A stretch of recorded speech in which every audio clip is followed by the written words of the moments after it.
Assalamualaikum warahmatullahi wabarakatuh. Karena sekalian, jumpa lagi bersama saya dalam pelajaran PPKN. Nah, kali ini kita melanjutkan materi kita sebelum liburan, ya, masih dalam bab semangat dan komitmen kebangsaan kolektif untuk memperkuat NKRI.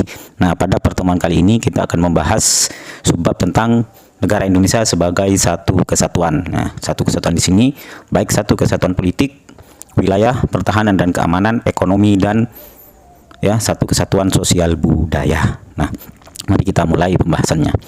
Nah, anakku sekalian, sebagaimana pertemuan sebelumnya, bahwa jiwa dan semangat para pendiri negara, ya, yang dioperasionalkan dalam jiwa dan semangat 45 ini yang harus ada dalam diri atau semangat jiwa kita masing-masing ini dimaksudkan ini untuk menjaga atau demi tegaknya, ya, negara kesatuan Republik Indonesia, ya. Negara kita adalah negara kesatuan. Lah, sebagai negara kesatuan Republik Indonesia, maka bentuk negara kesatuan ini tidak boleh diganggu gugat. Nah, karena apa? Karena ini sudah dianggap final. Final di sini sudah tidak ada, ya, bentuk lain dari negara kita, ya, sebagai negara kesatuan. Nah, final tidak boleh diganggu ataupun dirubah menjadi negara serikat misalnya. Ini tidak boleh. Nah, ini sudah amanat daripada konstitusi kita. Nah, karena amanat dan sesuai dengan konstitusi, maka di pasal 1 ayat 1 Undang-Undang Dasar kita ini menyatakan negara Indonesia adalah negara kesatuan yang berbentuk republik. Nah, untuk memperkuat itu maka di pasal 37. Nah, ini yang saya maksud dalil, ya, sebagai negara kesatuan ini tidak boleh diganggu gugat dan dianggap final adalah khusus mengenai bentuk negara kesatuan Republik Indonesia tidak dapat dilakukan perubahan. Ini sampai, ya, tidak ada lagi negara kita, ya, bentuk negara kesatuan ini adalah bentuk final yang harus dipegang oleh para pemimpin negeri ini. Tidak boleh diadakan perubahan serikat misalnya dan lain sebagainya. Ini tidak boleh. Negara kita adalah tetap negara kesatuan. Makanya kita kenal dengan, ya, perkataan NKRI itu harga mati. Nah, anakku sekalian, nah, sebagai negara kesatuan, ya, maka kesatuan ini dapat kita pandang dari 5 segi Indonesia sebagai satu kesatuan. Yang pertama adalah Indonesia sebagai satu kesatuan politik. Yang kedua, Indonesia sebagai satu kesatuan wilayah. Yang ketiga, Indonesia sebagai satu kesatuan pertahanan dan keamanan. Yang keempat, Indonesia sebagai satu kesatuan ekonomi. Dan yang terakhir, yang kelima, Indonesia sebagai satu kesatuan sosial budaya. Nah, apa yang dimaksud dengan kesatuan politik, kesatuan wilayah, ini sampai satu kesatuan sosial budaya? Mari kita bahas satu persatu. Nah, Indonesia sebagai satu kesatuan politik. Nah, Indonesia sebagai satu kesatuan politik, ya, bahwa negara kita ini meletakkan, ya, Pancasila sebagai dasar dan falsafah serta ideologi bangsa dan negara. Nah, ini, ya, satu kesatuan ideologi yaitu Pancasila. Ini yang dimaksud dengan satu kesatuan politik, satu kesatuan falsafah negara, dasar negara Pancasila. Inilah yang kemudian Pancasila ini yang kemudian, ya, menjadi landasan, ya, menjadi pembimbing mengarahkan kita bangsa dan negara ini menuju tujuan nasionalnya, tujuan nasional bangsa dan negara Indonesia. Apa itu? Yaitu Pancasila sebagai dasar negara, falsafah, ideologi bangsa kita. Ini satu, tidak ada ideologi lain di negara kita selain ideologi Pancasila. Ini yang kemudian dijadikan arah koridor di dalam menetapkan atau mencapai tujuan negara kita. Nah, bangsa Indonesia ini harus merasa bahwa mereka adalah senasib, sepenanggungan, ya, sebangsa dan setanah air. Kemudian, ya, bertekad bersama-sama mencapai cita-cita bangsa, ya. Seluruh kepulauan di Indonesia ini, ya, ini merupakan satu kesatuan hukum. Hukum di negara kita satu, yang hal itu bersumber dari, ya, sumber dari segala sumber hukum di Indonesia yaitu Pancasila satu. Sebenarnya ini yang dimaksud dengan satu kesatuan politik. Kemudian yang kedua adalah Indonesia sebagai satu kesatuan wilayah. Kita tahu bahwa Indonesia ini sangat luas dari Sabang sampai Merauke, ya. Wilayahnya banyak kepulauan, ya. Maka seluruh wilayah Indonesia dengan segala isi dan kekayaan yang terkandung di dalamnya merupakan satu kesatuan wilayah, wadah, ruang hidup, dan kesatuan yang mutlak bagi seluruh bangsa Indonesia. Walaupun berpencar-pencar, ya, dan Kalimantan, ini pada hakikatnya Indonesia itu adalah satu kesatuan wilayah. Ini menjadi satu wilayah, ya. Wilayah apa? Wilayah kesatuan negara Republik Indonesia. ya, tidak ada perbedaan wilayah ya, semua Indonesia, baik Kalimantan itu Indonesia, Sumatera itu Indonesia.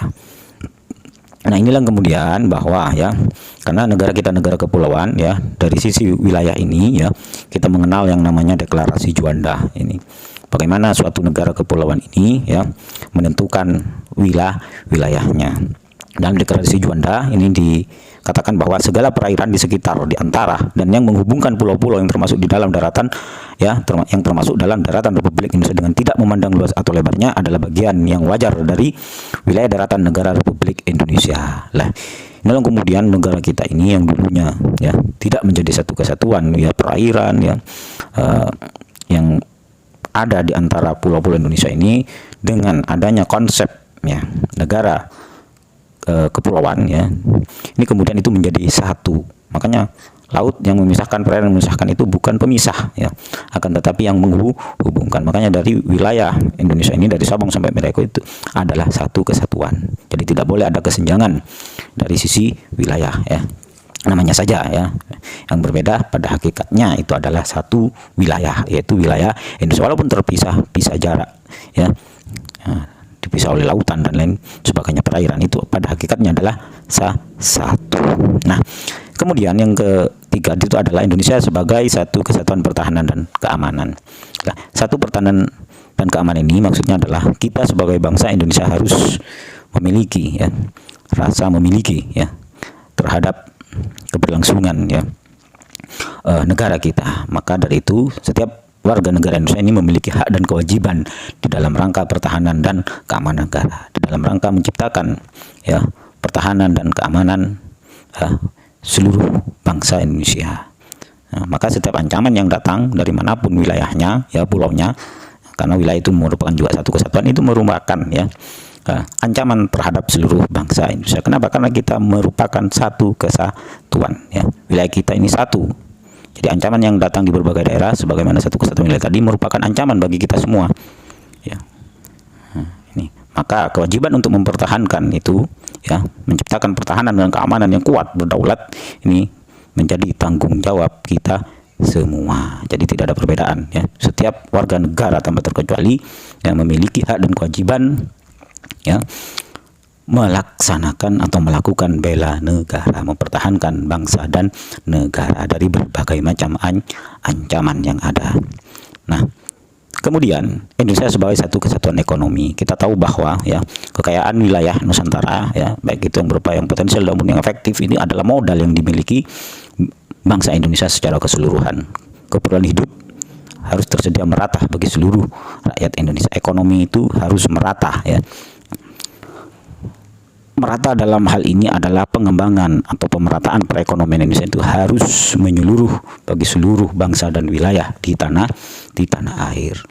Tidak boleh ya potensi yang dimiliki satu daerah itu untuk wilayah itu sendiri ya, tapi untuk pembangunan ekonomi seluruh wilayah, seluruh bangsa Indonesia di tanah air ini harus dilakukan atau dilaksanakan secara merata.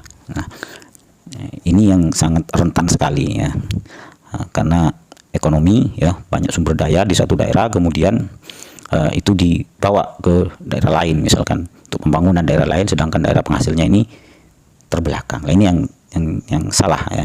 Ini yang harus menjadi perhatian kita semua, bahwa potensi yang ada di wilayah kita ini untuk pembangunan ekonomi seluruh wilayah bangsa negara Indonesia. Makanya tingkat perkembangan ekonomi itu harus dilakukan secara merata dan seimbang di seluruh wilayah ya.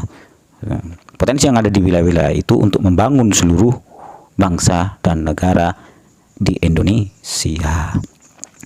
Ini yang dimaksud dengan satu kesatuan ekonomi. Makanya ya kita ini ekonomi Pancasila ya, sistemnya itu gotong royong. Nah, makanya potensi-potensi yang menyangkut hajat hidup orang banyak itu dikuasai oleh negara, kemudian dimanfaatkan sebesar-besarnya untuk kesejahteraan masyarakat Indonesia. Itu yang dimaksud dengan satu kesatuan ekonomi. Nah, kemudian yang terakhir itu adalah satu kesatuan sosial budaya. Indonesia satu kesatuan sosial budaya. Maksudnya apa ya? Masyarakat Indonesia ini ya, walaupun berbeda ya, sosialnya, budayanya, ya bahasanya, nah, ini pada hakikatnya itu adalah satu ya. Nah, satu apa ya? budaya Indonesia lah.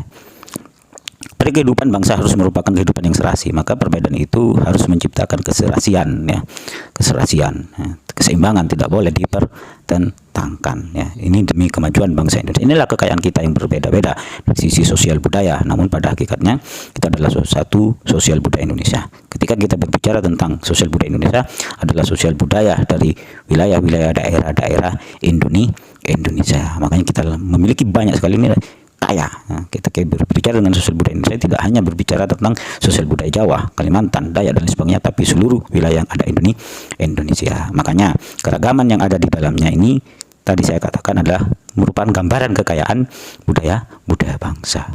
Nah, kekayaan inilah ya yang harus kita maknai sebagai satu kesatuan yang harus seimbang, tidak boleh dipertentangkan, tidak boleh ada yang merasa lebih bagus, lebih baik di antara budaya-budaya lainnya, karena pada hakikatnya kebudayaan kita itu satu kebudayaan Indonesia. Nah, itulah anak-anakku sekalian terkait dengan pembahasan kita pada kesempatan kali ini. Apabila ada pertanyaan nanti kita sambung di grup ya untuk diskusinya. Terima kasih. Assalamualaikum warahmatullahi wabarakatuh.